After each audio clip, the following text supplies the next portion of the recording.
We have some major news. Republicans won the special election in Tennessee's 7th congressional district tonight, but there are some major red flags for Donald Trump and MAGA going into 2026. So first and foremost, this is the final result. The Republican Matt Van Epps, who will be horrible for Tennessee, won by just under 9 points. You might be thinking, well, a 9-point victory, that's pretty big. Why is that bad for the Republicans? Well, these were the margins for Republicans in 2024. On the presidential level for Trump, it was 22 points. On the House level, it was 21 points. Tonight, they won by 9. That's a 12-point swing toward the Democrats. And as you can see, not a single part of this district swung to the right for the Republicans. Every part of it voted more Democratic than in 2024. And you can see that here as well. Every part of this district swung toward the Democrats. A major swing in a solidly red district? That's not random fluctuation. That's voters reacting to something concrete. And whether you lean left or right, this matters, because people vote based on what they see, not what they're told. Promises don't pay bills. Results do. This Tennessee result is a warning shot for anyone banking on 2024 momentum carrying into 2026. The electorate isn't locked in. They're watching, evaluating, adjusting. Takeaway: vibes don't win elections long term. Outcomes do. So if you have a district like this, which is solidly Republican, Trump won it by over 20 points, but now Republicans are only winning it by around 9. What do you think that means for the rest of the nation? Every election, every poll so far since Donald Trump got back into office and messed everything up shows Democrats winning big. And this is yet another example of how the country is moving more left, even in deep red Tennessee.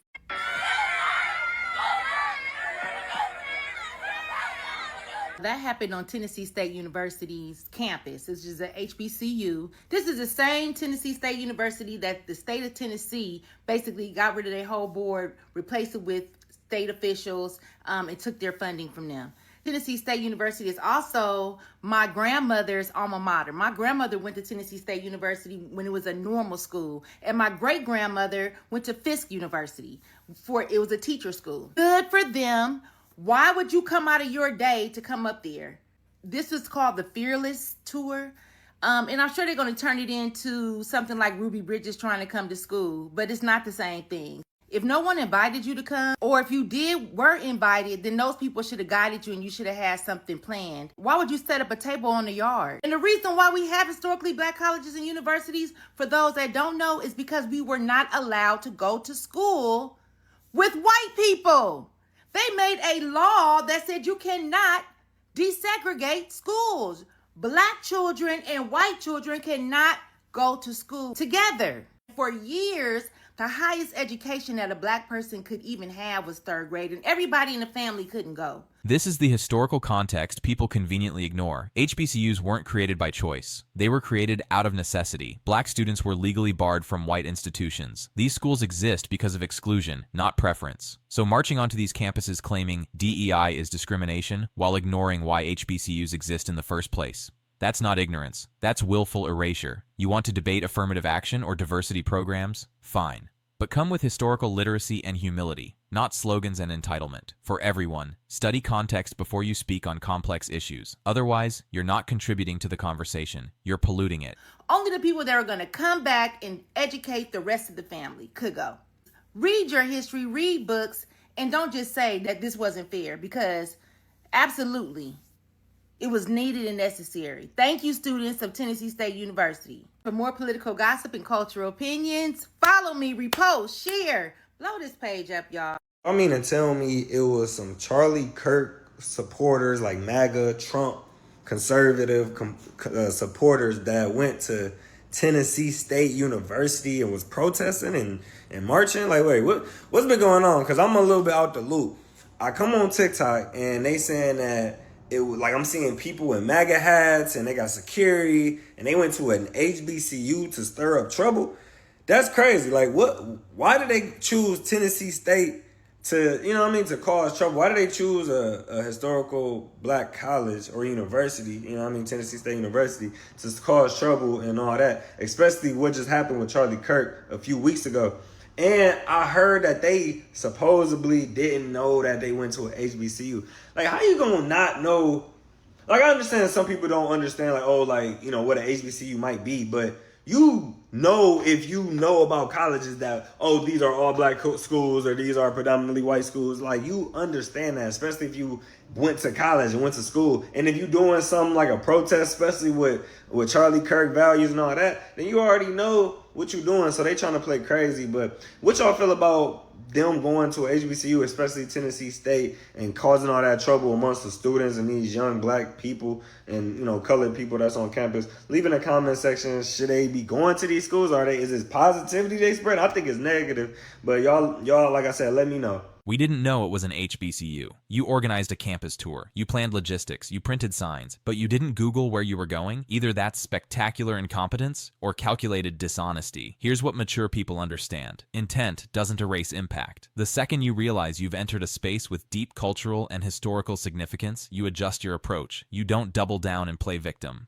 Practical lesson: know your audience before you engage. Respect boundaries. You can't force dialogue on people who didn't consent to it, then act shocked when they reject you.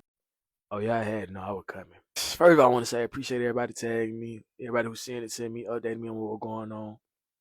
So for those who don't know, basically we had about three MAGA supporters, 3 Trumpers who decided to take their ugly ass to an HBCU Tennessee State to set up shop to debate. These motherfuckers came up there looking like goddamn Syndrome from The Incredibles, a variation of the motherfucker. But listen, I find it so funny that they came up there talking about DEI is illegal, had signs talking out about DEI at an HBCU as white boys. Motherfucker, the whole reason y'all motherfuckers is on that campus is because of DEI. The only reason, motherfucker, that look like you are able to be on that motherfucking campus and able to get the scholarships for that school is because of DEI, motherfucker. But that's beside the point. The irony here is actually perfect, even if it's phrased aggressively. You're protesting DEI at an HBCU, an institution that exists because white universities excluded black students for generations. The fact that white students can even attend HBCUs today, that's DEI in action. You're standing on the foundation of the very thing you claim to oppose. It's like showing up at a hospital built after a plague to protest disease prevention, while benefiting from the antibiotics developed during that plague. The lesson? Understand what you're actually opposing. DEI isn't about excluding anyone. It's about correcting historical exclusion. If you can't grasp that distinction, you're not ready for the conversation. Y'all trying to make it seem like y'all went up there for judge debate, this and the third. No, y'all motherfucker went up there to start shit and be dramatic and do the mo. You know what I mean? And then play victim when police get up there. Cause then when y'all driving off after y'all done got y'all ass ran up off the campus, y'all driving off, motherfuckers putting signs to your window and shit like that. And then one sign smack your window. I'm talking about cardboard to smack your window. You talking about some, oh my God, did they hit the car? Arrest. No, y'all motherfuckers should be arrested. Cause why didn't y'all go and register to be able to be on campus? Cause at that point, y'all are trespassing on a school premises. Not even 3 weeks after a school, a college, a university assassination, y'all are trespassing on a university. So if anybody should be arrested, it should be y'all motherfucking ass. Give me a second. I got more video to come out about these ugly motherfuckers because I'm on their ass. Let's get legally clear here. Universities are private property with their own regulations. You can't just show up unannounced because you feel like it, especially not post-campus shooting era, where security protocols exist for actual safety reasons. When unregistered individuals appear without clearance, removal isn't oppression. It's risky. It's protocol. For activists of any ideology want to organize on campus, get permits, coordinate with administration, follow the process. Skipping those steps doesn't make you a rebel. It makes you a trespasser. And when you get removed, that's not censorship. That's consequences. So we know we are in homecoming season. Tennessee State just had their homecoming this past weekend and it went off without a hitch. And guess what? No interruptions by those black MAGAs, aka Blexit. So we know that Blexit had a tour planned for visiting HBCUs, hoping to debate with HBCU students during homecoming, which I knew that wasn't going to be a good idea. And I'm so glad that it was not successful. I am not going to say that they did not come to Tennessee State because we did get notification as alumni that they did come to the university, but students did an amazing job. So they noticed that the people were there on campus without a permit. They did not have an ID, and so they turned it into campus police. They said that they were escorted off the campus within 3 minutes. So that's amazing. Homecoming was a complete success. In addition, I know that Blexit was planning to go to FAMU. They had a whole tour ready to come out and be debating college students and alumni. I knew that that was a bad idea, but they decided to cancel this tour. I am so grateful for the students at Tennessee State University for standing up and saying, you know what, we're going to follow the rules. We're going to not engage with these people. And we're just going to get them out of here because they will not ruin our homecoming. I will say homecoming was a time. I am still recovering from homecoming. My allergies got the best of me. But kudos to the students and kudos to all HBCUs who stood firm on putting protocols in place to make sure that this group did not cause any disruption. We remember what happened in September with those Great Value Charlie Kirk people that decided to come to TSU, and we were prepared for what was going to happen with Brexit. So kudos to the students and the administration for doing what needed to be done. Well, apparently there was a race riot at Tennessee State. I'm just finding out about this. But according to the MAGA supporters that pulled up on campus without a permit, they're saying on their social media that they were met by an angry mob and that mob turned into a race riot. I mean, I don't know. Similar to Chicago race riots, Black Wall Street, Rosewood. I don't know. I'm just telling you what I heard. Here's where the framing becomes crystal clear. Same group goes to a white campus, gets pushed back the violent left or intolerant college liberals. Goes to an HBCU, gets the exact same energy, race riot, angry mob, violence, identical behavior, completely different language. Why? Because the narrative is being manipulated based on race. This is systemic bias in real time. Not theoretical, not abstract, but right there in how the story gets told. Pay attention to language. When the same action gets described differently depending on who's involved, someone's controlling the narrative. Don't fall for it. Call it out. And here's the thing that really bothers me. When the same group goes to PWIs, predominantly white institutions, and they're met with the same kind of energy and pushback as they were met with at Tennessee State, they don't call it an angry mob. They don't immediately go to race and say that it was a race riot. Society. There's our evidence. Point perfect. The left is more violent. This is what the violent left looks like. This is what the angry left looks like. In fact, when they talked about Charlie Kirk's murder on their social media, we know that he was killed allegedly by a white man. They don't focus on race. They literally said that what killed Charlie Kirk was opinions. Opinions. And what they love to do when they're on college campuses is they ask, so what can you do, Black young man, that I can't do as a white man? They're trying to prove that systemic racism doesn't exist. But when you have two college campuses, same situation, college students are referred to as an angry mob, turned into a race riot. When they're on a white college campus, they just focus on political ideology or opinions, but it's not about race. That's racism in real time. That is what systemic racism looks like. Hey y'all, so yesterday, a group of MAGAs from some fearless debate group decided to take their ass down to Tennessee State University, which is an HBCU, and try to have a debate. Mind you, the debate was not scheduled. It was not something that anybody asked to have. And in their privilege, they felt that they should be able to go there and debate students. When what they really were trying to do is just incite violence. And then when they got kicked off, this guy wants to sit up here now and try to say, oh, well, they incited violence against us. You can see it right here. Classic bait and switch playbook. Show up uninvited to provoke, record the reaction, claim victimhood. It's performative martyrdom designed for viral content. And it works because social media rewards controversy over context. But here's reality. If you deliberately create conflict, you don't get to claim innocence when conflict happens. The students had every legal right to demand removal. The protesters had zero right to be there without permission. Real activism doesn't depend on making others look bad. It depends on making your ideas compelling. If your entire strategy requires ambush tactics and edited clips, you've already lost the argument. Around the Fearless Debates Group. David Kate is a co-founder. We went from a peaceful conversation with students to quite literally a mob inciting violence against us. So this is classic baiting, and it's so ridiculous to me that the entitlement that these white men feel that, well, it's a free campus and we should be able to come on here and debate however we want to. Yeah, and you can debate getting your ass beat too. I mean, because why are you going somewhere trying to incite something and saying we have the right to debate somebody? Why do you feel that? Because you want to debate that people have to debate with you. Like, just because you want to do something doesn't mean that that has to happen. And again, this goes back to the entitlement that a lot of these white men have, that they feel like, I can go to this campus and do what I want. Y'all strategically went to an HBCU to try to start some shit. And them kids got your ass running them off that campus. And then you want to sit there and say they incited violence against you. No, you incited the violence when you decided to take your ass up there, trying to start some shit, trying to be new little Charlie Kirks, and trying to sit up here and starting debates on campus because that's what he did. And y'all such losers, you want to decide to try to be these same people too. As opposed to just finding yourself something safe to fucking do and getting an actual real life. I mean, when you look at these people, they're like literally the most mediocre. You had no friends, no girls ever liked you, and you're probably on Grindr daily type guys. Like, these are not people that have anything going for them. If they've got the time in their day, shouldn't you be at some college campus?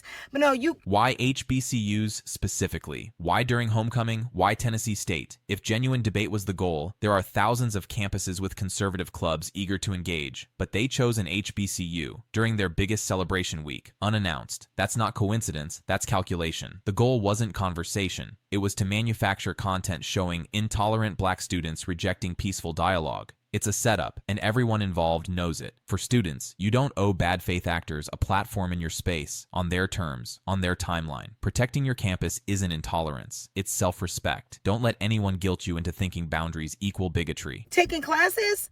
But no, your ass is on a HBCU trying to incite violence. And they're going to continue to do this stuff because for some fucking reason, y'all white MAGAs want to have a fucking race war with us. I don't understand why y'all want to have this, because you really are about to fafo a fucking again playing with us. But y'all really, really, really, really, really want to just start some shit. And we're just ignoring you. And you cannot take it. You cannot take that we don't want to incite anything with you guys. We just minding our business.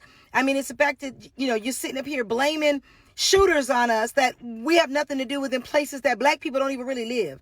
Now you're over here going to campuses and citing stuff. This shit has to stop because somebody gonna get hurt. And it's probably gonna be the people starting shit, not the people finishing it. Get a fucking life. A group of Trump supporters decided to go to TSU, which is an HBCU, and do the whole Charlie Kirk debate me on my racism and misogyny and all that type deal, trying to justify their racism. And they got ran up out of there. Rightfully so, right? Because it's like, why can't y'all leave us alone, bruh? And for a group of people that constantly says they hate black people and they wish we would go away and we don't need you, y'all act like y'all need us in your life. Because y'all really be bored without us. Because you know at the end of the day, if we were gone, y'all would just start turning on yourselves. And y'all already do that right now, even with us here. Like, white supremacists are so bored, bro. They have nothing going on in their life, bro. And that's a big issue and a big leading factor as to why people turn to bigotry, because they don't have shit going on in their life. So they want to go around and fuck with some other people, ruining some other people's day. A few months ago, I made a video talking about how the gentrification of black fatigue by white people is the white supremacist inability to understand that they have an unhealthy relationship with black people, because they hate us while simultaneously loving us at the same time, because they need to be in our spaces. They want to be in our spaces. You know what I'm saying? Because it's like they have nothing else going on, because they have no culture. They have nothing that of any substance within their white culture. You know what I'm saying? So they got to go to other people, take their shit, make it their shit. And then once they get tired of that, they go back to us and look and see what we're doing, because we are innovators. People of color are innovators, bruh. We do shit culturally. We do shit that they can't do and replicate. And that's why they have to come to us constantly to get ideas and to steal our music, our media, whatever, bro. It doesn't matter. They're just fucking bored. This observation hits something deeper than politics. There's a strange obsession happening. People claim they want nothing to do with black culture while simultaneously seeking constant engagement with it. They'll attack HBCUs, criticize DEI, reject identity politics, then show up at these same institutions desperately demanding attention. Why? Because controversy generates clicks. Clicks generate revenue, but the cost is real: eroded trust, deeper division, and the death of productive dialogue. The truth: if your activism looks more like performance art than genuine organizing, ask yourself who you're really helping, because meaningful change requires respect, and you can't demand respect while disrespecting everyone around you. So what's the real lesson here? You can't force engagement. You can't show up uninvited, provoke people, then cry victim when they respond appropriately. These students didn't riot. They called campus police and had trespassers removed. That's not intolerance. That's following procedure. And the fact that it's being reframed as racial violence, that tells you everything about the narrative being pushed. HBCUs exist because of historical exclusion. They thrive through resilience. And they don't owe provocateurs, especially those acting in bad faith, access to their space. To Tennessee State students, you handled it perfectly. You protected your community and refused to play their game. That's not avoiding debate. That's refusing to participate in theater. Drop a comment. Were these groups genuinely seeking dialogue or just farming viral content? If this breakdown resonated, hit like, share with someone who needs perspective, and subscribe. Because this conversation isn't over.